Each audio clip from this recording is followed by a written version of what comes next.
Halo semua, balik lagi sama gue Army di channel Her Army, ya kan? Kali ini kita bakal membahas bahasa Jepang lagi, ya kan? Namun kali ini gue bakal membahas satu partikel dalam bahasa Jepang. Yang dimana partikel ini udah pasti dan jelas sering dipakai dalam setiap bunpo atau pola kalimat manapun. Yaitu apa partikelnya? Yaitu kita hari ini bakal membahas partikel ga. Oke, jadi partikel ga ini memang sangat penting karena ntar ke depannya ketika kalian belajar bahasa Jepang, terutama yang masih tingkat bawah, partikel ga ini fungsinya bakal banyak banget gitu. Salah satu contohnya misalkan partikel ga yang dipadukan dengan partikel no, jadi no ga. Nah, itu ntar ada lagi perubahannya. Terus misalkan ga tapi di akhir kalimat, itu untuk menunjukkan kata pengecualian. Nah, itu ada banyak lah fungsinya. Tapi untuk kali ini gue bakal ngejelasin tentang partikel ga yang digunakan untuk menunjukkan subjek. Ini dulu yang paling utama, oke? Kalau misalkan ini udah bisa, kelanjutannya insya Allah gampang sekali. Oke, jadi langsung saja, partikel ga dalam kali ini kita gunakan untuk menunjukkan suatu subjek, kan? Atau menekankan atau memperkenalkan suatu subjek, ya kan? Yang dimana subjeknya ini bisa berupa benda mati atau benda hidup. Nah, adapun penyebutan benda mati dan benda hidup ini juga berbeda kosakatanya. Contoh misalkan,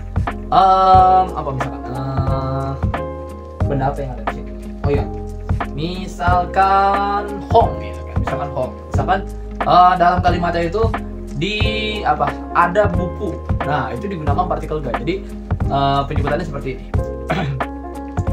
Hong ga arimasu. Nah, itu contoh kalimatnya. Atau mungkin sendal misalkan, sripa atau sandaru juga bisa, sripa juga bisa. Sandaru ga arimasu. Nah, itu untuk menyatakan kosakata benda mati menggunakan arimasu. Cuman kalau misalkan menggunakan kosakata yang benda hidup, ya kan? Misalkan kayak ada orang nih atau ada hewan. Misalkan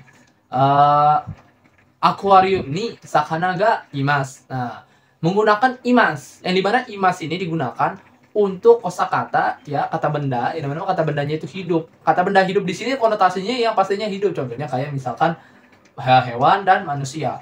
Oh bang, tapi kalau misalkan tumbuhan juga hidup bang, tapi dia gak gerak. Nggak gitu. Tumbuhan memang hidup, tapi secara harfiahnya dia emang gerakannya pasif dan tidak kemana-mana. Beda dengan manusia dan hewan yang dimana aktif.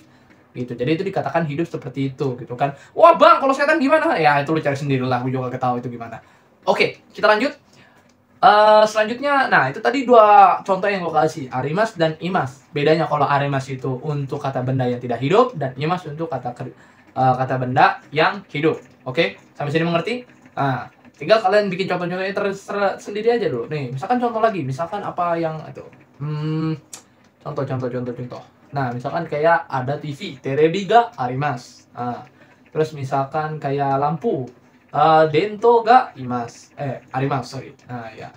Terus misalkan ada pacar, ya kan, koibito ga imasu. Ah, gitu. Kecuali kamu menganggap pacar kamu hanya sebuah alat gitu. Koibito ga arimasu. Nah, enggak gitulah. Enggak gitu.